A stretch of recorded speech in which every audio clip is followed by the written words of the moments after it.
नमस्कार दोस्तों। इस दुनिया में कर्म को मानने वाले लोग कहते हैं भाग्य कुछ नहीं होता, और भाग्यवादी लोग कहते हैं किस्मत में जो कुछ लिखा होगा वही होकर रहेगा।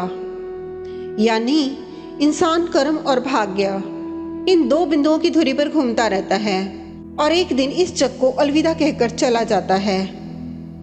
भाग्य और कर्म को अच्छे से समझने के लिए पुराणों में एक कहानी का उल्लेख मिलता है।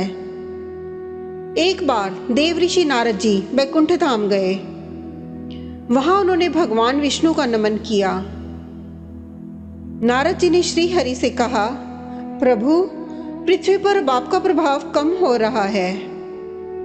धर्म पर चलने वालों को कोई अच्छा फल नहीं मिल रहा। जो पाप कर रहे हैं उनका भला हो रहा है।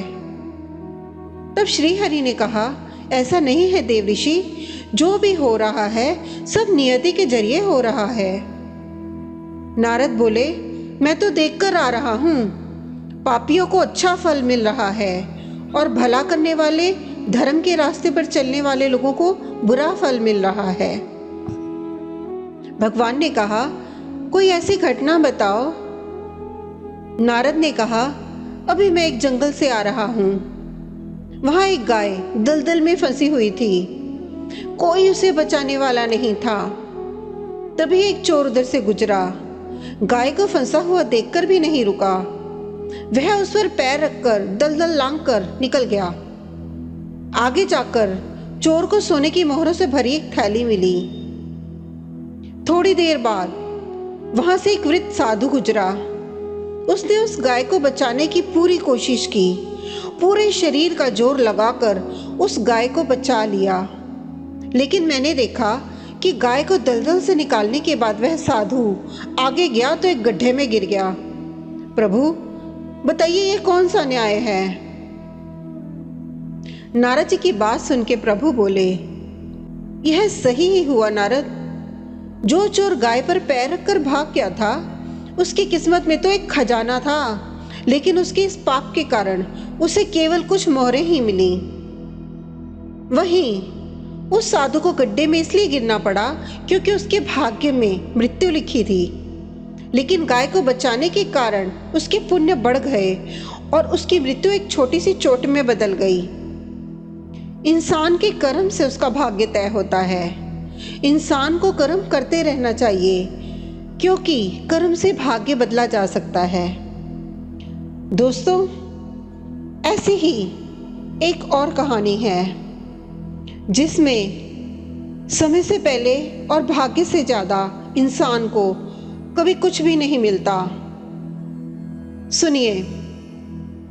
एक सेठ जी थे जिनके पास काफ़ी दौलत थी।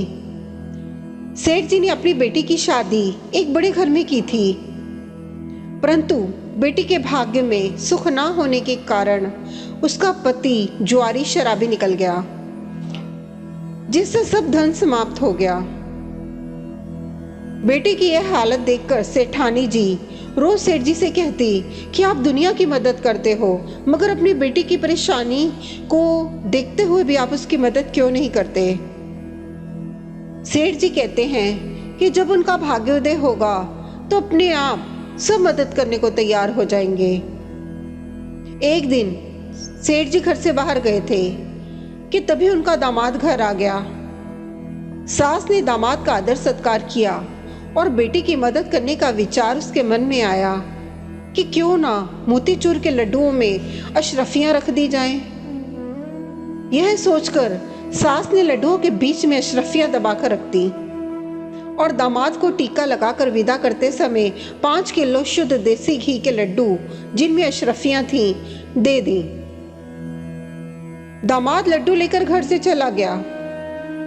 दामाद ने सोचा कि इतना वजन कौन लेकर जाए, क्यों ना यही मिठाई की दुकान पर बेच दिए जाए लड्डू। और दामाद ने वह लड्डुओं का पैकेट मिठाई वाले को बेच दिया और पैसे जेब में डालकर चला गया। उधर सेठ जी बाहर से आए तो उन्होंने सोचा घर के लिए मिठाई की दुकान से मोतीचूर के लड्डू लेता चलूं, और सेठ जी ने दुकानदार से लड्डू मांगे।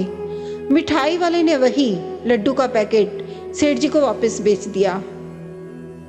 सेठ जी लड्डू लेकर घर आए सेठानी ने जब लड्डुओं का वही पैकेट देखा तो सेठानी ने लड्डू फोड़कर देखे। अशरफियां देखकर अपना माथा पीट लिया। सेठानी ने सेठ जी को दामाद के आने से लेकर जाने तक और लड्डुओं में अशरफियां छिपाने की बात कह डाली। सेठ जी बोले कि भाग्यवान, मैंने पहले ही समझाया था कि अभी उनका भाग्य नहीं जागा। देखा, मोहरे ना तो दामाद के भाग्य में थी और ना ही मिठाई वाले के भाग्य में। इसलिए कहते हैं कि भाग्य से ज्यादा और समय से पहले ना तो कभी किसी को कुछ मिला है और ना मिलेगा। इसीलिए ईश्वर जितना दे उसी में संतोष करो। झूला जितना पीछे जाता है उतना ही आगे आता है, एकदम बराबर। सुख और दुख दोनों ही जीवन में बराबर आते हैं। जिंदगी का झूला पीछे जाए तो डरो मत, वह आगे भी आएगा। दोस्तों, बहुत ही खूबसूरत लाइनें किसी ने लिखी हैं। किसी की मजबूरियों पे ना हंसिए, कोई मजबूरियां खरीद कर नहीं लाता। डरिए वक्त की मार से, बुरा वक्त किसी को बताकर नहीं आता। अकल कितनी भी तेज हो, नसीब के बिना नहीं जीत सकती। बीरबल अक्लमंद होने के बावजूद कभी बादशाह नहीं बन सका। ना तुम अपने आप को गले लगा सकते हो, ना ही तुम अपने कंधे पर सर रखकर रो सकते हो। एक दूसरे के लिए जीने का नाम ही जिंदगी है। इसलिए वक्त उन्हें दो जो तुम्हें दिल से चाहते हो। रिश्ते पैसों की मोहताज नहीं होते, क्योंकि कुछ रिश्ते मुनाफा नहीं देते पर जीवन अमीर जरूर बना देते हैं। दोस्तों, अगर आपको ये कथा, ये कहानी पसंद आई हो तो प्लीज़ चैनल को सब्सक्राइब जरूर कीजिए और लाइक शेयर भी कर दीजिए। नमस्कार।